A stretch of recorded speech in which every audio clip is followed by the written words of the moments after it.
व्यावसायिक गॅसचा तुटवडा जाणत असल्यामुळे छत्रपती संभाजीनगर शहरातील अनेक पोळी भाजी केंद्र जे आहे ते चक्क बंद पडल्याचे चित्र आपल्याला पाहायला मिळतं। आपण बघतो या ठिकाणी जे एक पोळी भाजी केंद्र आहे, मात्र गेल्या 2 दिवसापासून यांना गॅस मिळाला नाही, त्यामुळे जे त्यांनी शटर डाऊन केलं। अशा पद्धतीने या शटरला आपल्याला कुलूप पाहायला मिळतं। खरं तर दिवसभरात अनेक लोक या ठिकाणी जेवण करून जातात, अगदी स्वस्तात स्वादिष्ट जेवण मिळतं म्हणून जे आहे ते या सगळ्या परिसराला ओळखलं जातं। मात्र असं असलं तरी गेल्या काही दिवसापासून आखाती देशात युद्ध सुरू आहे आणि त्याचा परिणाम जे आहे ते असा खानावळीवर होताना आपल्याला पाहायला मिळतो। खरं तर हे हॉटेल स्वाद आपुलकीचा पोळी भाजी केंद्र आहे, मात्र या पोळी भाजी केंद्राचा आता स्वाद हरवला आहे, कारण ठरले गॅस। आणि या गॅसमुळे जे आहे ते असे काय पद्धतीनं हे सगळी केंद्र आपल्याला बंद करावे लागल्याचं पाहायला मिळतं।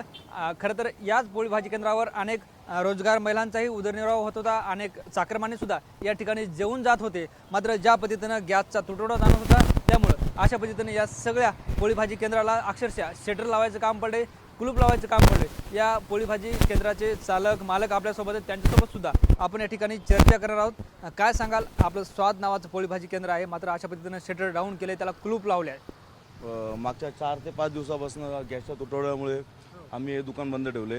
यामध्ये आम्हाला आमच्याकडे जे जास्त पैसे देऊन सुद्धा गॅस अवेलेबल नाही आहे। तर महाराष्ट्र राज्य आणि भारत सरकार यांनी युद्धजन्य परिस्थिती आहे यांना माहीत असताना सुद्धा जर यांनी स्टॉक करून ठेवला नसेल गॅस व पेट्रोलियमचा, तर आमच्यासारख्या सामान्य माणसांनी आज काय करावं? माझ्याकडे आज कमीत कमी 5 ते 6 महिला काम करत होत्या, अशा घरी बसलेल्या आहे। त्यानंतर मिनिमम विद्यार्थी 70 ते 80 100 लोक जेवण करून जायचे। आज काय कुठे काय करतात ते पण माहीत नाही। तर सरकारने याच्यावर थोडं लक्ष दिलं पाहिजे। आणि जर त्यांना माहिती होतं की राज्यामध्ये किंवा इतर देशांमध्ये युद्ध चालू आहे, तर त्यांनी कमीत कमी या गोष्टी गरजवंत गोष्टींचा तर कमीत कमी त्यांनी स्टॉक करून ठेवायला पाहिजे होतं। आता जे तुमचे रेग्युलर कस्टमर आहेत त्यांचे कॉल येत असतील तुम्हाला?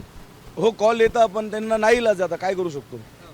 यामध्ये आता अवेलेबलच नाही, चुलीवरती करू शकत नाही, कारण सिटीमध्ये लाकडं इथं भेटणार नाही, त्यामुळं आता सध्या बंद ठेवलं। माझं नाव प्रशांत गावंडे पाटील, प्रशांत गावंडे।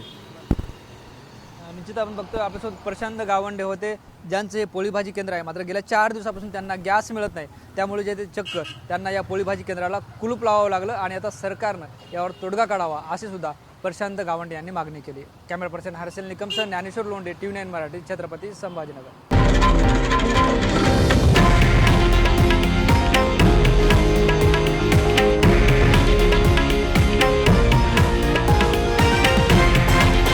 हे आहे देशातील नंबर 1 न्यूज नेटवर्क आणि आपण पाहत आहात TV9 मराठी, एकमेव।